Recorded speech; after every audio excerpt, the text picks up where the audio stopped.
Assalamualaikum warahmatullahi wabarakatuh. Perkenalkan, saya Revisa Ananda, dosen Program Studi Pendidikan Bahasa dan Sastra Indonesia, Fakultas Keguruan dan Ilmu Pendidikan, Universitas Terbuka. Saya mengampu beberapa mata kuliah yang sesuai dengan bidang ilmu saya. Di antaranya, mata kuliah PEBIN 4435 Filologi. Mata kuliah Filologi berbobot 2 SKS. Mata kuliah ini wajib diambil oleh mahasiswa semester 7. Mata kuliah Filologi adalah mata kuliah wajib dan sangat penting bagi mahasiswa Program Studi Pendidikan Bahasa dan Sastra Indonesia. Sebab, mata kuliah ini memberikan wawasan kepada mahasiswa tentang bahasa dan sastra yang pernah ada di masa lampau. Mata kuliah ini berisi uraian tentang batasan ilmu filologi dan ruang lingkup kajiannya, kedudukan dan kontribusinya, sejarah perkembangannya, seluk-beluk naskah dan teks, cara kerja filologi, serta dapat menjelaskan studi filologi dalam kerangka studi kebudayaan. Materi-materi tersebut merupakan pengetahuan yang perlu diketahui oleh mahasiswa untuk memperluas wawasan tentang naskah dan teks masa lampau sebagai sebuah kekayaan bangsa Indonesia. Capaian pembelajaran lulusan prodi yang dibebankan pada mata kuliah ini adalah mahasiswa mampu menguasai teori bahasa, kompetensi berbahasa, dan kemampuan literasi serta mampu menerapkan kegiatan berbahasa, bersastra, dan kemampuan multiliterasi secara komunikatif dan efektif sesuai dengan karakter dan budaya bangsa Indonesia. Sedangkan, capaian pembelajaran mata kuliah ini adalah mahasiswa mampu menguasai konsep dasar, batasan, ruang lingkup, dan sejarah perkembangan filologi, serta menjelaskan karakteristik naskah dan teks, cara kerja penelitian, hingga relevansi filologi sebagai studi kebudayaan yang multidisiplin. Rujukan utama yang perlu dimiliki oleh mahasiswa yang mengikuti mata kuliah ini adalah BMP PEBIN 4435 Filologi yang dapat diakses pada link berikut.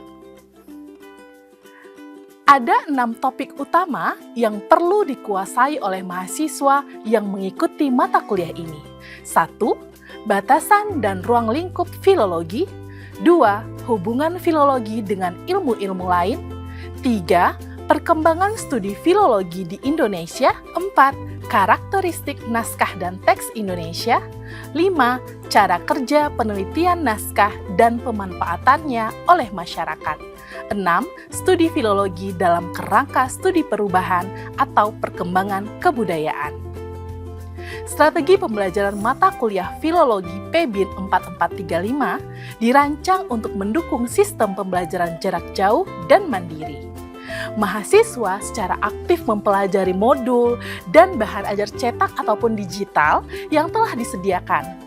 Tutorial online dilakukan dengan mengakses elearning.ut.ac.id dan tutorial webinar menggunakan Microsoft Teams atau Zoom. Tuweb menjadi ruang interaktif untuk berdiskusi bagi sesama mahasiswa dan dosen. Metode pembelajaran juga melibatkan pemberian tugas mandiri dan latihan terstruktur yang mendorong mahasiswa untuk menerapkan teori filologi dalam analisis naskah serta diskusi kelompok untuk berbagi pemahaman. Pembelajaran mata kuliah ini menerapkan pendekatan pembelajaran yang berorientasi pada mahasiswa melalui metode diskusi, presentasi, tanya jawab, dan penugasan. Penilaian untuk mata kuliah ini terdiri dari beberapa komponen yang meliputi nilai tutorial dan UAS. Nilai tutorial memiliki bobot 30% yang terdiri atas nilai kehadiran, nilai diskusi atau partisipasi, dan tugas tutorial. Terdapat 3 tugas tutorial yang harus dikerjakan mahasiswa pada minggu ketiga, kelima, ketujuh. Sementara, nilai UAS memiliki bobot 70%. Berikut adalah kegiatan pembelajaran mata kuliah PEBIN 4435 Filologi dengan materi cara kerja penelitian naskah dan pemanfaatannya oleh masyarakat. Selamat menyaksikan. Baik, Assalamualaikum warahmatullahi wabarakatuh. Waalaikumsalam Waalaikumsalam warahmatullahi warahmatullahi wabarakatuh. wabarakatuh. Selamat pagi rekan-rekan mahasiswa, apa kabar? Baik, Bu. Alhamdulillah, rekan-rekan mahasiswa di pertemuan ke-15 ini, materi kita adalah tentang cara kerja penelitian naskah dan pemanfaatannya oleh masyarakat. Namun sebelum kita masuk pada materi perkuliahan kita pada hari ini, saya ingin memastikan terlebih dahulu apakah ada dari eh, teman-temannya yang tidak hadir di pertemuan pada hari ini? Izin menjawab, Bu. Ya. Untuk yang tidak hadir satu orang, Bu, atas nama Rizky Ramadan, Bu. Dia sakit, Bu. Oh, baik. Terima kasih Fadil. Mudah-mudahan Rizky segera sembuh ya, diberikan kesembuhan. Siapa yang masih ingat materi kita minggu lalu? Karena materi kita hari ini itu berkaitan dengan apa yang sudah kita bahas di minggu lalu. Ada yang masih ingat? Izin menjawab, Bu. Ya, Dara, silakan. Untuk materi kita sebelumnya itu tentang karakteristik teks dan naskah Nusantara. Ya, benar sekali. Minggu lalu kita sudah mempelajari tentang karakteristik teks dan naskah Nusantara. Nah, apa saja pembahasan tentang karakteristik teks dan naskah Nusantara di minggu lalu?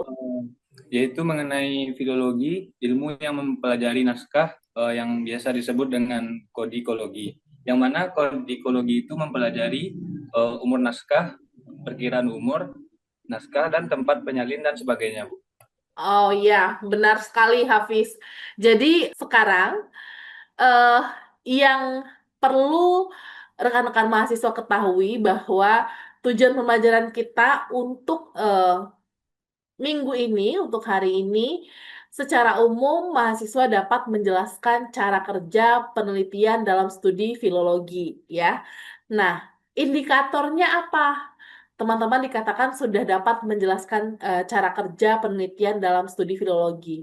Indikatornya adalah ketepatan pengumpulan dan analisis data atas naskah atau teks yang berupa karya sastra, baik itu cerita pelipur lara, dongeng, dan sebagainya.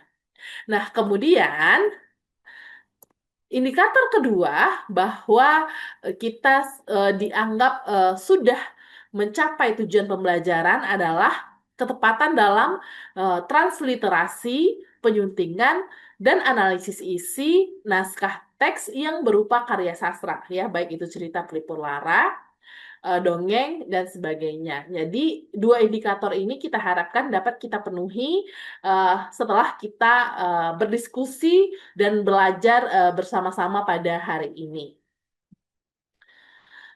Selanjutnya, teman-teman, ini hal yang menjadi pertanyaan. Ya, apalagi kita orang bahasa dan sastra Indonesia, orang pendidikan bahasa dan sastra Indonesia, mengapa naskah kuno tak boleh terlupakan? Ada yang tahu? Izin menjawab, Bu. Ya, Fadil, silakan. Jadi menurut saya itu sendiri itu naskah kuno itu tidak boleh terlupakan. Itu tuh sebagai simbol mengenai identitas bangsa kita, Bu. Contohnya kita ambil dari Kerajaan Kutai. Kerajaan Kutai itu kan memiliki naskah kuno. Jadi kita bisa mengetahui asal-usul dari mana daerah kita kan, Bu. Terus habis itu, Bu, naskah keduanya itu tuh sebagai sumber autentik tentang identitas dan kearifan lokal kita, Bu. Ya, bagus sekali, benar Fadil. Sudah dilengkapi dengan contoh nyatanya ya. Selanjutnya, teman-teman yang perlu diingat adalah eh, saat ini teman-teman sudah di semester akhir ya. Biasanya eh, ketika seseorang mahasiswa menyelesaikan skripsinya, ketika seorang mahasiswa menyelesaikan tesisnya, dia harus mencari masalah dulu untuk menyusun sebuah proposal penelitian. Tetapi untuk penelitian filologi ini, teman-teman, kita tidak mencari topik, kita tidak mencari rumusan masalah. Tetapi yang harus teman-teman lakukan adalah ketika ingin meneliti filologi ini, naskah atau teks ini ya, teman-teman harus memilih dulu, mencari dulu dan menentukan teks mana yang teman-teman minati, yang teman-teman rasa tertarik untuk mengkajinya, menjadikannya sebagai objek penelitian. Jadi, hal yang harus dicari pertama kali adalah naskah, bukan masalah. Itu untuk penelitian yang filologi, ya. Nah, sekarang eh, dalam eh, rangkaian atau tahapan kerja penelitian filologi itu, teman-teman, eh, ada beberapa hal yang harus teman-teman lakukan. Yang pertama itu pencarian naskah, yang kedua pendeskripsian naskah, yang ketiga perbandingan teks. Nah, pertanyaannya sekarang adalah eh, bagaimana cara pencarian naskah untuk penelitian filologi? Izin menjawab, Bu. Ya, Dara, silakan. Jadi untuk mencari eh, pencarian naskah tadi itu yang pertama itu kita cari dulu pengarangnya. Hmm. Habis itu penerbitannya, terus deskripsi fiksinya, habis itu informasi teknis, terus subjek, abstrak dan catatan, terus bahasa, habis itu bentuk karyanya gimana dan target pembacanya ke siapa. Oke, baik. Dara sudah menjelaskan tentang pencarian naskah dengan cara apa namanya? Studi katalog dengan menyampaikan rincian atau deskripsi apa yang harus yang biasanya tercantum ketika kita melakukan pencarian naskah dengan studi katalog. Benar sekali, Dara. Nah, yang kedua yang disajikan Dara itu tentang studi atau pencarian naskah dengan studi katalog naskah. Yang kedua adalah studi lapangan. Nah, studi lapangan ini bagaimana caranya? Nah, tapi sebelum masuk ke studi lapangan, kita ingin bahas terlebih dahulu studi katalog naskah ini eh, bisa kita lakukan di mana tempatnya kita bisa menemukan naskah itu. Nah, ini dia. Nah, untuk studi katalog naskah, rekan-rekan mahasiswa, kita bisa berkunjung ke link berikut. Nah, apa yang harus teman-teman lakukan untuk bisa mencari naskah itu? Di sini ada penulisan kata kunci. Karena kita ingin mencoba mencari naskah Melayu, misalnya manuskrip Melayu, karena itu yang banyak di Nusantara ya, cukup banyak pilihannya. Teman-teman silahkan ketikkan di sini manuskrip Melayu begitu. Kemudian di bagian judul, anggaplah kita belum tahu judulnya apa. Kita ingin melihat dulu apa saja data yang ada, baru kemudian teman-teman memilih mana yang kira-kira sesuai atau mana kira-kira naskah yang menarik buat teman-teman. Jadi judulnya diabaikan dulu saja. Kemudian di sini itu ada pilihan jenisnya. Jenisnya mau apa? Mau monograf, mau film, mau musik. Nah, karena kita butuhnya mencari naskah atau manuskrip kuno, yang kita pilih adalah manuskrip. Nah, ketika isian kata kunci dan jenis naskah yang kita cari atau jenis bahan yang kita cari sudah kita entrykan, silahkan lanjut klik cari. Nah, ketika sudah eh, menunggu beberapa waktu ya, itu akan muncul pilihan-pilihan seperti ini, teman-teman. Nah, salah satunya ada Hikayat Isma Yatim ya. Nah, ini Hikayat Isma Yatim. Nah, Hikayat Isma Yatim ini eh tentang seorang penulis muda yang menjadi penasehat terpercaya bagi raja. Nah, ini kita bisa melihat informasi yang dituliskan di dalam deskripsi atau pencarian katalog ini. Ada isi, ada jenis bahan, ada kreator, penerbitan, nomor panggil, dan sebagainya. Nah, jadi untuk naskah-naskah kuno itu ada yang menggunakan eh, bahasa Melayu, ada yang menggunakan apa namanya huruf atau aksara Jawi dan sebagainya. Nah, di sanalah eh, kemampuan atau apa ya kapasitas seorang peneliti filologi itu diuji. Bagaimana dia bisa membaca naskah-naskah yang tulisannya saja berbeda dengan tulisan tulisan bahasa Indonesia atau bahasa Latin begitu ya. eh oke. Nah, itu untuk naskah. Nah, sekarang cara kita pengumpulan naskah berikutnya adalah dengan studi lapangan. Studi lapangan ini biasanya itu yang perlu teman-teman catat atau rangkum adalah eh, apa ya? Biasanya informasi-informasi yang ada ketika studi lapangan itu perlu informasi mengenai bagian umum, kemudian bagian buku, tulisan, penjilidan, sejarah, dan isi. Isi maksudnya di sini tidak secara utuh ya, tetapi ringkasan keseluruhan, ringkasan umum tentang isi yang ada di dalam naskah tersebut. Nah, ini contoh dari eh, hasil atau studi lapangan ya yang terkait dengan bagian-bagian yang sudah kita eh, diskusikan di awal.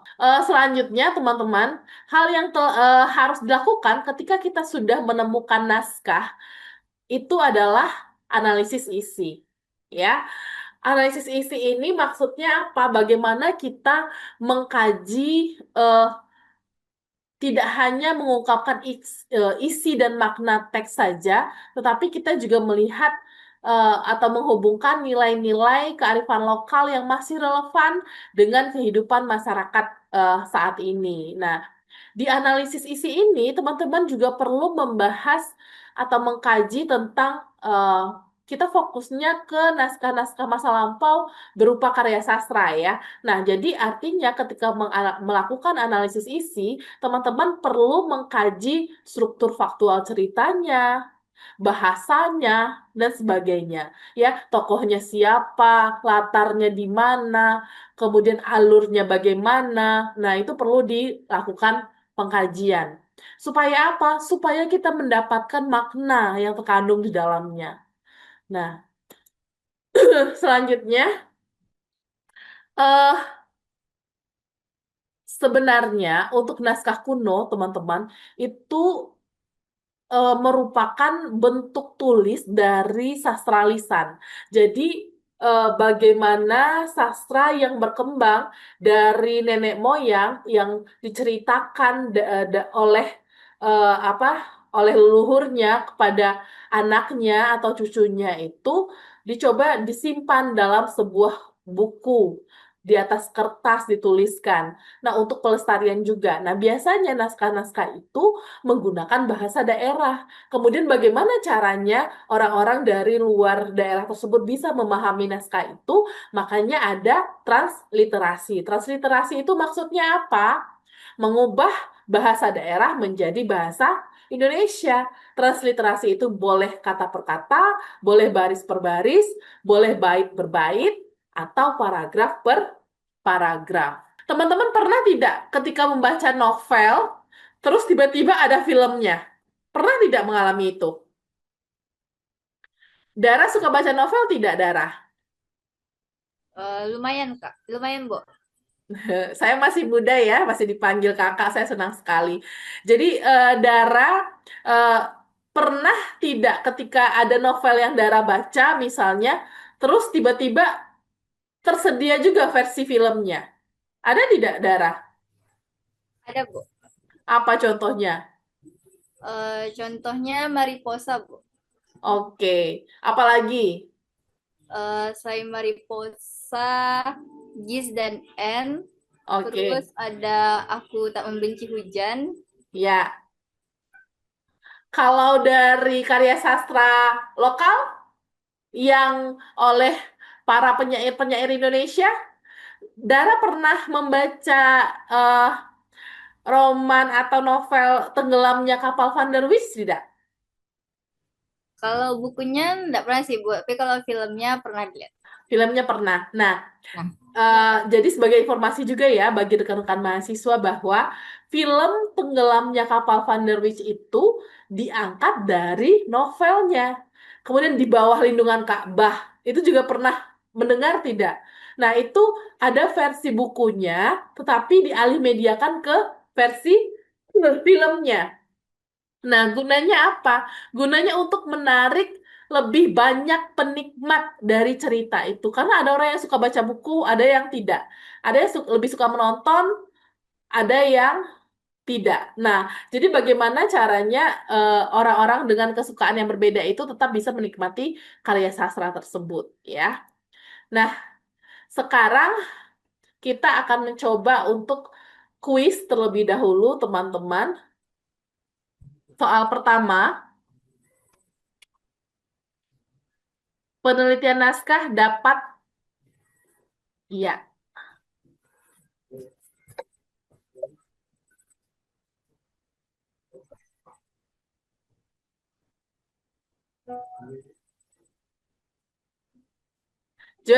Juara satu siapakah?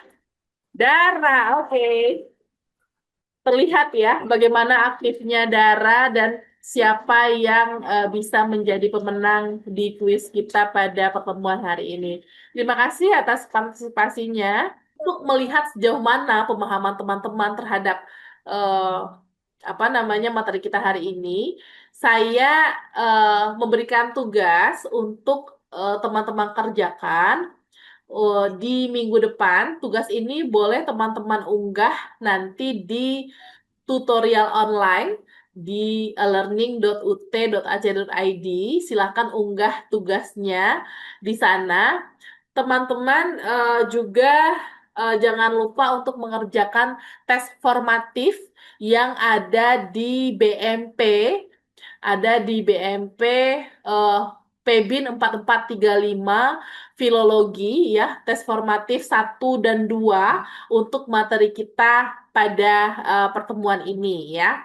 Nah, teman-teman, tugasnya apa? Tugasnya silahkan lakukan pencarian naskah dengan salah satu metode, boleh melalui studi katalog lewat Perpusnas tadi boleh, ataupun dengan studi lapangan. Nah, kemudian lakukan transliterasi dan analisis isi sehingga ditemukan relevansinya dengan kehidupan masyarakat masa kini. Untuk pertemuan kita pada hari ini sampai di penghujung eh, pertemuan ya. Tapi saya ingin eh, meminta 1 atau 2 orang yang bisa menyimpulkan apa materi yang sudah kita bahas pada hari ini. Kesimpulan dari pertemuan kita kali ini itu tentang mengenai naskah kuno itu harus selalu kita lestarikan, Bu. Jadi Oke, bagaimana caranya agar naskah kuno itu tidak kita lupakan dan selalu kita jaga kelestariannya, Bu. ya benar sekali. Ada lagi, Melalui Amis? melalui dengan beberapa cara seperti studi lapangan dan juga studi katalog naskah. Iya. Nah, jadi kita sebagai orang pendidikan bahasa dan sastra Indonesia ya, bagaimana caranya kita memanfaatkan, mengkaji, menganalisis, melestarikan naskah-naskah kuno tersebut sehingga memiliki nilai manfaat bagi masyarakat. Saya terima kasih atas perhatian teman-teman semua. Mudah-mudahan kita bertemu lagi minggu depan dan teman-teman masih semangat untuk mengikuti pertemuan kita selanjutnya. Saya akhiri pertemuan kita pada hari ini. Assalamualaikum warahmatullahi wabarakatuh. Waalaikumsalam warahmatullahi wabarakatuh. Terima kasih ya. Demikianlah pemaparan saya mengenai pengajaran mata kuliah Filologi PEBIN 4435 di Universitas Terbuka. Terima kasih atas perhatian Bapak Ibu tim penilai. Wassalamualaikum warahmatullahi wabarakatuh.